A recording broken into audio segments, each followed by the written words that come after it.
What is going on, Snapchaps? We are going to be playing a little bit more Marvel Snap, just a short one here, but we're going to be checking out a bit of a different playstyle than what I've been running up to this point, which is those big drops and kind of a more controlled playstyle. We're going to be playing on a featured location here. Luke's Bar is pretty restrictive of how you can play cards in there, and there's a lot of different ways you can make it work. I've seen so many different variations of ways to exploit this, but in general, this location is very restrictive for what you can really put into the location. So I made up a featured deck list here to try to exploit it a little bit, and so far it's been slightly favorable at least. We'll have to see kind of how it goes long term. Obviously, this assumes the location is even in the game, which seems to be about half the time. But we basically got a list that is trying to build up Bishop and Collector really quick, and it also has such tools like Storm and Spider-Man to restrict the enemy's play. The overall goal being to play more cards than your opponent and limit their options. So we'll see if we can get like a lot of Yondu plus Cable action, or Mantis as well, to steal cards, or if we're just going to be playing more for just hot damage boosts like Angela. Yeah, don't want to get too much into it. It's more of a meme deck than like a critical constructed playstyle, so we'll just see what happens and hopefully have a bit of fun. Off the bat, we're not seeing anything interesting here. Y'all know we don't want to play in there very much. Usually you just put like one or two big drops in at the end of the game, and yeah, as a result, you're often seeing, let's put Collector in here. It might be the Luke's Bar, so if he gets to hang out there, that'd be pretty cool. Black Widow I've seen being very annoying. I actually don't even know how to deal with this. I would definitely be putting Black Widow in my deck if I had her, but I don't. So this might just be completely a wash as far as the game goes. Luckily it's not Luke's Bar. If it was, then he could literally just put a Black Widow's Bite in my hand, and this would be my hand. I wouldn't be able to draw a card for the rest of the game. As it is, I've got some options here. Not sure if they're really particularly good ones, but you know, so I've got something. So this is not going to be a Luke's Bar game, and we'll just have to see if we're playing more reasonably than our opponent, because right now it's pretty much like, it seems like we're both running a bit of a meme style. So yeah, pretty interesting. I'll probably want to Storm Jotunheim at some point. I'm just trying to figure out when that would be. Mystique doesn't really give me any options here, so yeah, I'm not too sure. I could be trying to steal more cards with Cable, and that builds up the Collector. I would do that by playing Angela and then Beast, and I believe Angela wouldn't get buffed by Beast. I've tested this once before, but there's also nothing else I'm going to be able to do with my 2 mana anyways, so unless I want to play her on either of the 2 lanes, I really don't, I'm just going to go ahead and play her anyways. And that way we can try to get this inexpensive Angela Cable stuff going on. Yeah, she didn't get buffed, but she is 1 cost, so that's something at least, I guess. And then we could probably play Bishop, play those 2 again. I don't have any 1-drops for Falcon to bump back is the one thing, so I feel like this might just be the Storm turn. Or I could just not play Storm at all, but since the actual negative effect of Storm that you can't play in that location doesn't really matter anymore because it's already number 5. In terms of turns, I don't really know if there's anything I can do to shut this guy down. I've already gotten... Well, we're definitely going to be putting in Angela first, then Storm here. I think this makes sense. It means that we're not getting much value out of Bishop, but we're getting a lot of value out of Angela, and then I don't plan on playing a lot of cards next turn no matter what happens, so we'll see. So it looks like he's playing this Darkhawk Rock Slide Moongrove playstyle, which can be pretty problematic. He's putting cards in my deck multiple times with Korg. He can do the same with Rock Slide, and then he's going to play a card called Darkhawk, which will absolutely annihilate me here in a minute. But I've stolen it. I've stolen the Darkhawk. I didn't even notice that, but yeah, he doesn't have any cards in his deck, so it's not great, but the fact that I don't need to worry about as a threat is kind of cool. The question really becomes, can I win this lane? And it feels like I can't, but like I don't know. That's a real question: is can we win right? He doesn't have Darkhawk as his biggest threat, but like it's literally breaking even if I just do throw a card to the right side. And I don't think there's any way to bounce a lot of stuff back to my hand. I could play like Bishop, Mantis, Falcon, and that would bounce a card to my hand. It's just kind of cool. Activates Angela and all that. That's okay.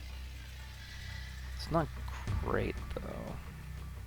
Let's see, how much damage do we actually get out of that? We get like +1 to him, we get +2 to him, so you're looking at probably like 7 damage over here. Really not good overall. I'm trying to think of what 4 mana cards are going to be most impactful here. If it's like Crossbones, for example, I lose. So that's kind of brutal.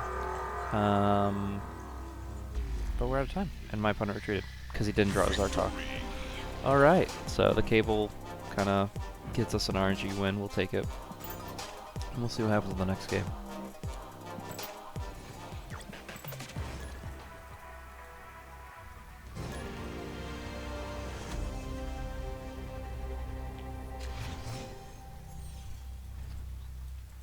Alright, now we're actually seeing the location in play. The question is, do we want to be throwing our Agent 13 into a lane or just onto here? I think onto here is fine, because there's plenty of opportunity for us to play her normally, and it's nice to... So, what happens if I just play Storm here, like immediately? Curious about that. For right now, I'm just going to go ahead and play Angela, and he's going to meme it up over here and then probably try to summon a bunch of stuff over, or I don't know. It's kind of weird.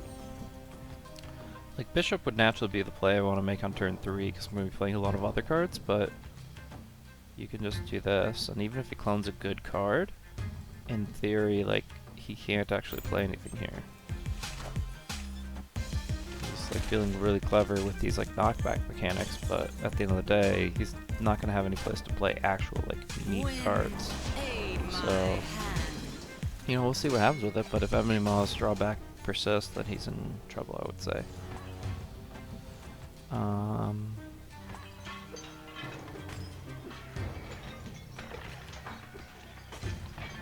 think we just play into here. Makes more sense to me.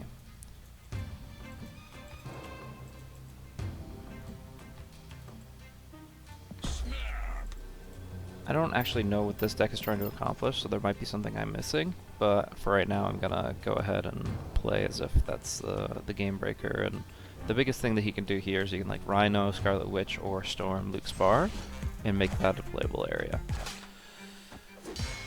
As it stands right now, we're in a good spot to control the right lane, and then after that, we're in business. I think he was maybe also relying on Dr. Doom to play all 3 lanes, but as you can see, I've gotten both of them. And now I'm just going to restrict him from playing anything into the... Well, that's the thing is, I actually have to play some damage here in the middle. If I don't do that, then I'm in real trouble of just losing to Ebony Maw solo, which we obviously are worried about. So we're going to let him win Luke's bar and just take the other locations is probably what it comes down to. Yeah, he's out of here. So, I got the cubes. But, yeah, looking at that situation, with me pulling Dr. Doom, he really can't play anything. The goal would be to, like I said, play Spider-Man here and prevent him from dooming across the way, but I am down too much damage over in middle, so had to go the other way around. Alright, on the up and up a little bit here. Don't usually, like I would say overall I'm net positive during featured locations, but it's not a dramatic swing just because it's so kind of difficult to understand the different little metagame that's created by it. Overall, I like the idea of featured locations dynamically changing your strategy based off of something that's more likely to happen in the game before that you know in advance is kind of cool. Like here, Sunspot is going to be a real pain because he's going to get stronger each time he saves mana, so he's already feeling pretty good about himself here, but we'll figure it out. There's plenty of ways we can either win the 2 side lanes or, yeah, whatever we need to do. So, if he doesn't expect Doctor Doom, for example, that can be pretty problematic for him. Really like the idea of Bishop over here, but because of Machine World, I'm going to go ahead and play it to the left side here. If we got a Beast, that would be kind of nice. Just going to keep discarding my cards, it looks like, which is totally fine.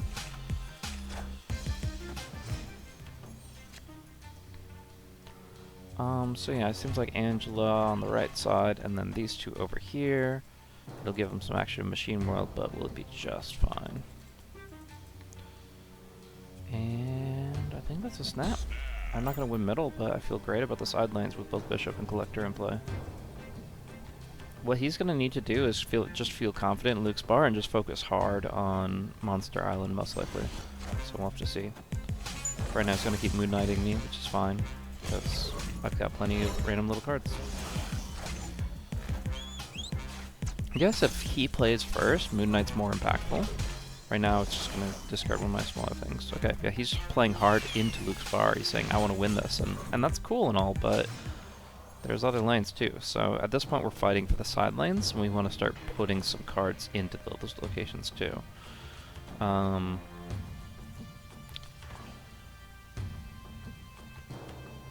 question, I guess, is do we Doctor Doom over there, or what? I think we're just going to keep playing. This is my last Yondu.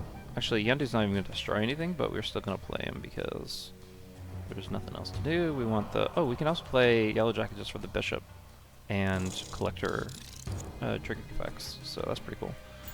We'll see how much they get buffed up in the meantime.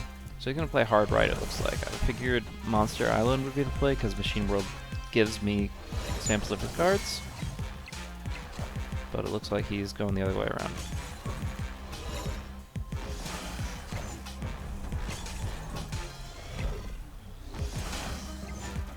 So going for the big discard. He discarded his Hela. He can still... How do you get 2 Jubilees? I'm actually... Oh, no, she came back from Luke. Okay. So Gigantic can only be played here, which is unfortunate, obviously. I feel like Doctor Doom is still a pretty solid play across the board.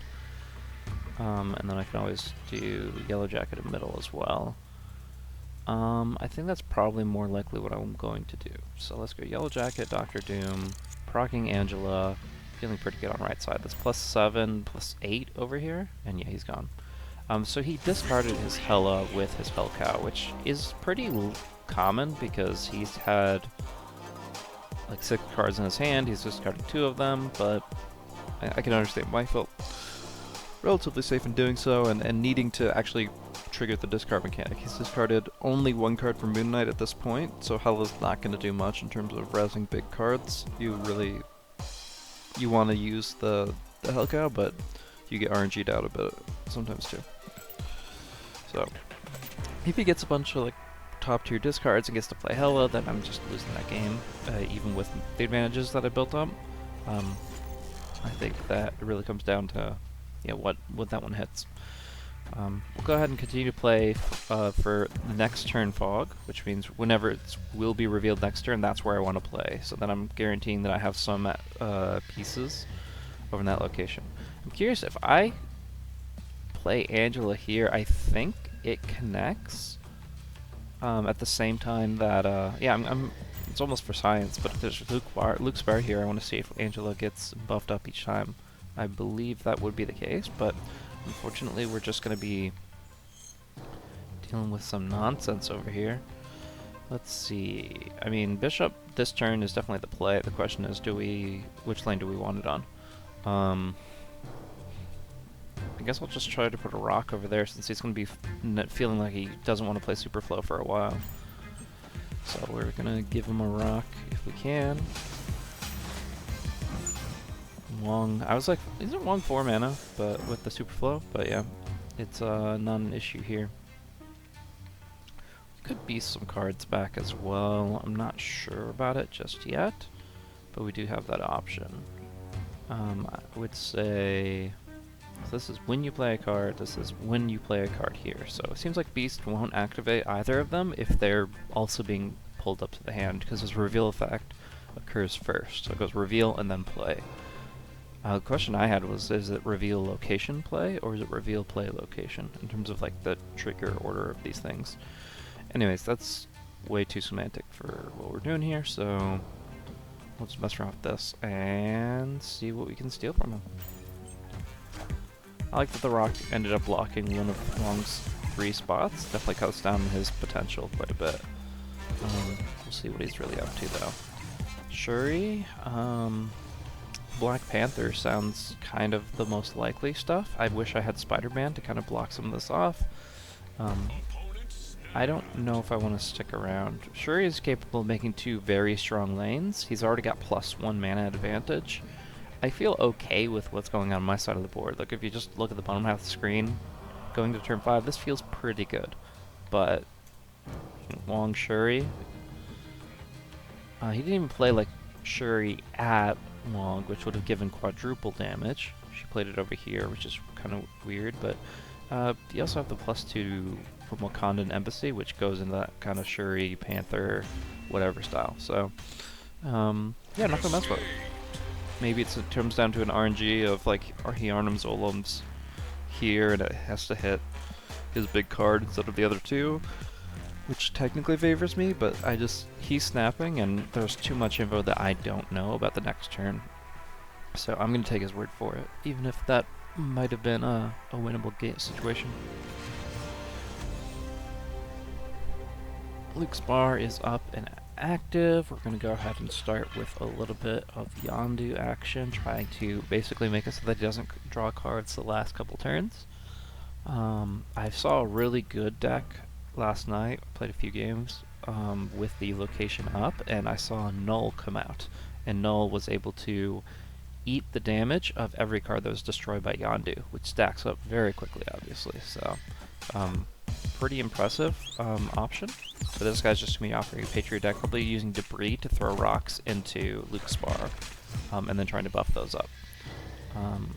But he's lost his Patriot, so I'm just going to be chilling. We'll go ahead and play Mantis in the middle, and then we'll get our Bishop active. I could keep Mantis in hand and then use her to buff Bishop for 1 mana per turn. It's okay. I can always also Falcon her back if I really felt compelled to. One thing I'm hoping I can draw, since I've drawn Storm, I'm hoping I can get the Spider-Man on turn 5, preventing him from playing any cards at the end of the game, unless he's playing them in Luke's bar, which, again, I mentioned the location breakers, but most of it just won't matter. He can brew Luke's bar, is probably what he's going to be doing, though, so there's some value in it. Ultron's gone too, which is great. That's also a really nice card to take out. So at this stage, we get the Spider-Man. We're going to go ahead and storm a location, and then we'll Spider-Man on turn 5. The question is, what location do we storm? Or do we Bishop somewhere? Like Bishop in middle, storm there. Yeah, I'm feeling like that's okay. Again, Brood is probably going to win. Oh, he ends up storming on the left. So what we are going to do is we're going to follow up with our own storm. The question is where?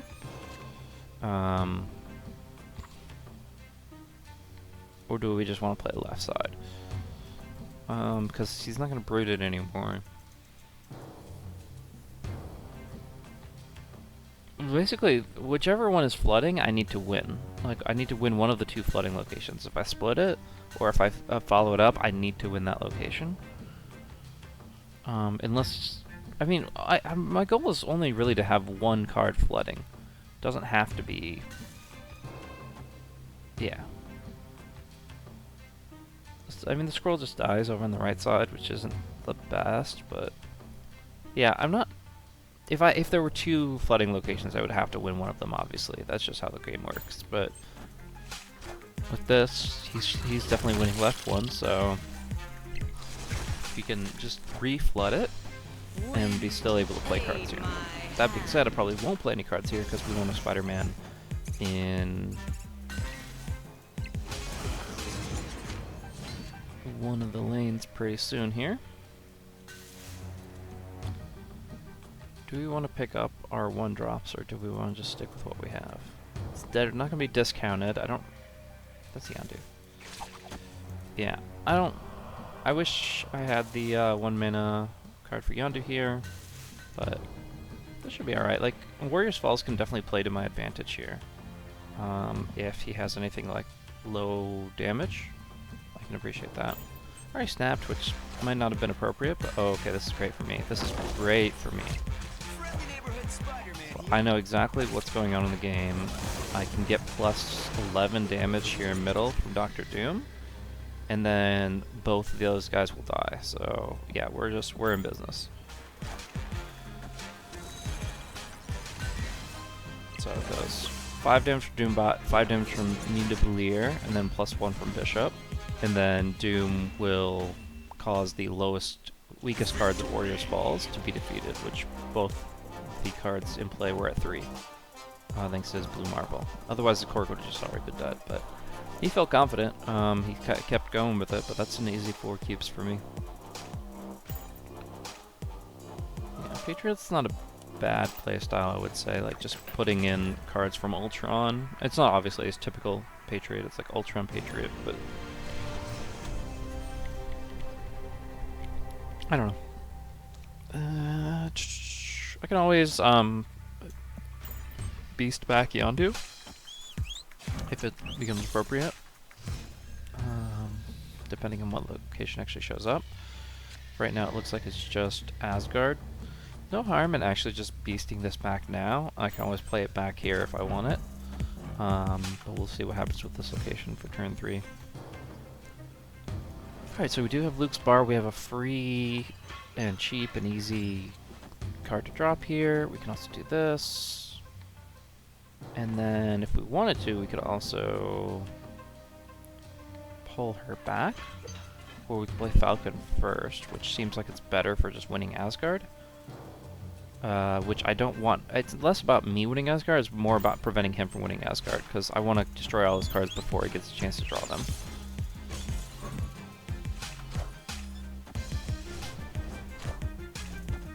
Which, I don't really have that much damage in the lane, so it's hard to say, but it looks okay. Is there a world where we just Spider-Man just for damage? Seems excessive, I would say. I almost would rather just Spider-Man here and slow down the game a bit for him. Doesn't prevent him from making that play in the last turn, but definitely slows down his moves. And I do end up winning Asgard either way, so I'm feeling pretty good. Friendly neighborhood Spider-Man here. So he sees Dr. Doom, which can definitely help him out here. At this point, I'm tempted to just storm into this location. Actually, I can just play Vision, and that'll give me a nice advantage, no matter where I end up playing from the last turn. He doesn't have anything else to destroy, so Yondu can come out onto the battlefield now. And I think this location will work pretty well. Because then I can, play Doom across the 3. If he does the same, it doesn't really matter too much. Because I've got Vision that can go wherever I want him to, including Luke's Bar, which is probably where he'll end up.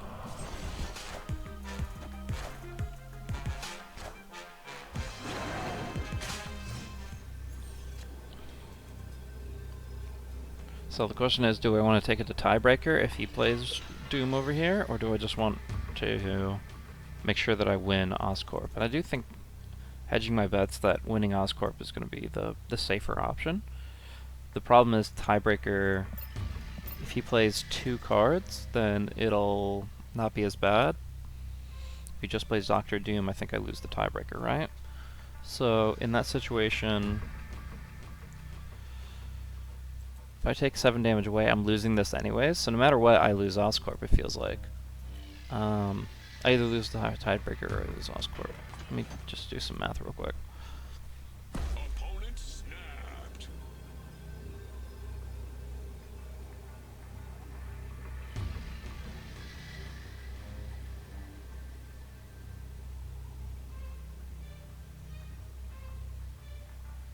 Yeah, so across the board, I'm winning by too little for the Dr. Doom to work.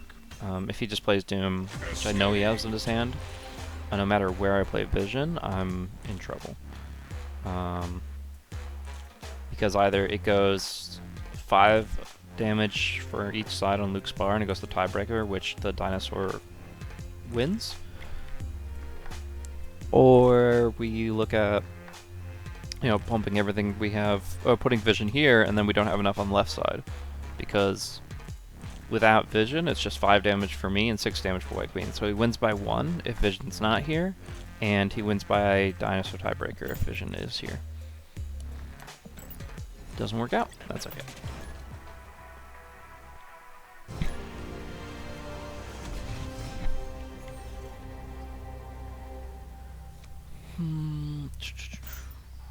Nothing too interesting for turn number 1. Collector starting in opening hand is pretty good though, because it does give us the window where we can play a lot of little cards very quickly. I think Collector's going to be safest in the left side. Hala, he doesn't build up potentially fast enough for a Hala to really make sense, as I just don't have enough early mana to kick stuff back. Ends up not being a bar game at all, which isn't the end of the world, but is going to slow things down a little bit in terms of like how effective this deck is. If we're just not able to bounce cards back and forth, Collector loses a lot of value, for example, and Mantis not hitting a card hurts as well. So now we know more about his deck as well. He's going for discard. He got Death. He's probably got Hela in hand, and Infinite it happens to be in mind, which is kind of cool. Yeah, as far as what that means, it means storming isn't as good because we don't have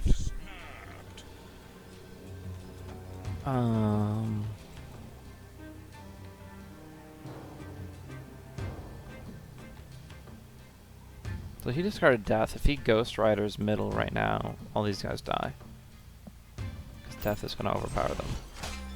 So we'll have Falcon kind of get them all out, except for the guy that I played after Falcon, which was a mistake. Oh no, it was Beast, never mind. Beast is getting them all out, Falcon's chilling. Alright, so here comes Death in the middle. We can't win middle now, at least not efficiently. But yeah, it's going okay. Collector's getting buffed up a decent amount. He hasn't gotten any more discards, and he only gets 1 more discard, and then next turn he can Hela it, but that doesn't really matter to me as much. So we're just going to go ahead and drop some cards. The goal is to play a lot of damage on right, since left lane's kind of taken care of by the Collector himself. I could also, you know, wait for Infinite, but that's not going to work, so let's go ahead and play over here. We want to play 3 cards over here, we just have to pick which ones it is. If everything's perfect, then it's going to be like stealing all of his remaining cards in his deck, which is pretty awesome. So go for that, see how it goes. Do we want to? Yeah, we want to play, use all our mana, so we'll go ahead and play Falcon first, and then play these 3 over on the right side. I think that'll work okay. Alright, so Dr. Doom's not going to work, but Infinite is, interestingly enough. So the real question is, do we play Infinite and where at? Most straightforward option for him would be to play like 6 is not a very healthy lead. I'm definitely not going to be snapping on this. But he's a discard deck without any discards. 0 discarded right now. I know he doesn't have Infinite. He probably just plays Incredible Hulk to Oscorp and I lose. But on the off chance that he wants to push his advantage, which is something that I've done plenty of times in Infinite decks as well, we're going to play left side to see how it goes. Ooh. Gambit, RNG. Takes out the Infinite, that kind of sucks. That is straight up like a 1 in 6 chance of him winning the game, based on the cards played. Not knowing that he's played these 2 cards and that I played Infinite, straight up 1 in 6 chance for him to win. I'll take the L, but jeez, that is not entirely fair.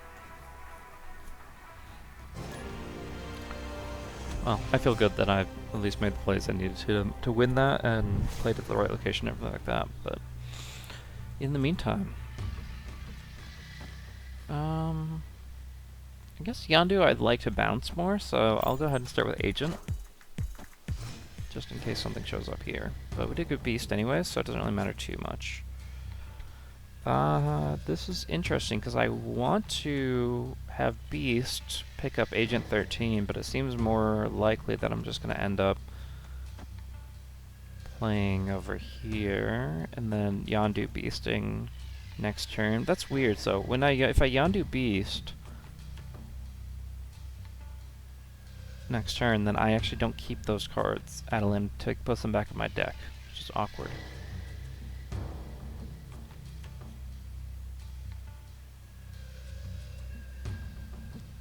Yeah, I don't necessarily know what I want to do with this. I'll just do this for right now. See what happens. We get Sunspot. Okay. So we got all these fun little cards we can kind of toss in there, but really what connects is going to be a question of... Yeah, I don't want to spend Beast on these cards if I'm probably not going to see them again. Yeah, we can just go ahead and throw Mantis down here and most likely steal something there. Means that one of my Adeline cards in my deck will be one of his that we draw, which is not great, but he's literally not playing anything, so... I've destroyed his 1-drop, I've destroyed his 2-drop, he's clearly playing a late game deck, and this is where like Spider-Man Storm helps a lot. But right now, we're just hanging out with Falcon. And... that's okay. I mean, what I can do here is just Beast all these cards back, and they're all free. I'm hoping that I can get like a Bishop or something like that next turn. That being said, I'm probably playing Spider-Man every 5 mana turn anyways. So then it just comes down to what are we doing here? I've destroyed Infinite, Armor, and Sunspot, or taken them at least. So we kind of know what's going on here. How do I have 2 beasts? This is Agent 13. I didn't even recognize that. That's interesting. Anyways, we'll probably play a little bit here, a little bit here. We can play his Sunspot now. We don't really care what minor cards he gets in his hand now. Actually, it might be better to flood his hand. Is that pretty troll? That seems a bit too much.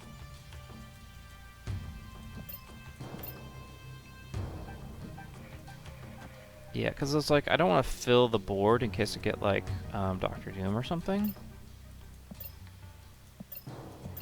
But there's no point in Yonduing his stuff, really, because we're not going to be able to destroy the deck fast enough. So I think I'll just Yondu over here and leave the board open for Doom. So this does potentially fill his hand, more likely... I only play 2 cards. Yeah, this would be actually filling his hand, but it would mean that I don't win this location, so I'm not sure. Friendly neighborhood Spider-Man here.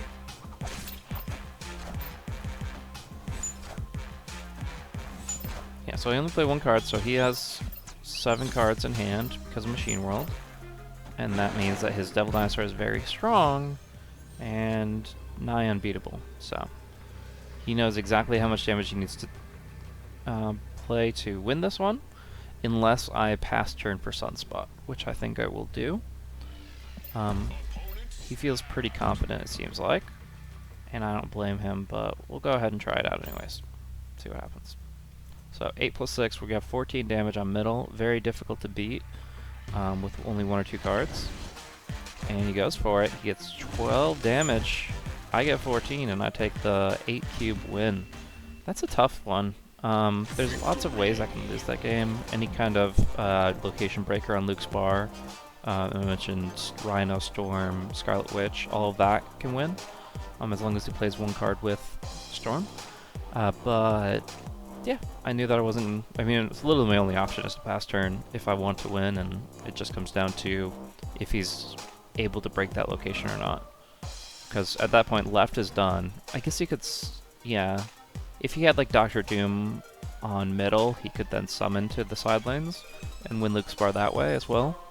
Any kind of summon stuff into Luke's bar would have worked. Brood, all that good stuff. Anyways, we did on a few wins. I think I'm gonna call it there and make some breakfast, but nice little way to start the morning, a little bit of meme action here on the featured location. I think, I'm not sure if I just want to do more constructed content, if I want to do more related to the featured locations, because it is probably the part of the game that I like the most, is theory crafting different ways to abuse locations, whether it's like playing like Sandman on Morag, or all this other stuff that ended up coming up with the little mini metagames of the featured locations. Even spamming out a few cards on Gamma Lab was fun, so I think it just mixes it up and doesn't feel like every video is the same. One thing about Snap is that the featured locations, or the different locations, always make it feel a little bit different each game. So no matter if it's going to be more discard control or if it's going to be something else, I'm sure it'll be engaging, but I think the featured locations are the most compelling, at least when they're good ones. You know, the one with the putting the rock on the enemy side wasn't a game changer, you know, but yeah, we'll see. For now, this was some fun games, and thanks for watching.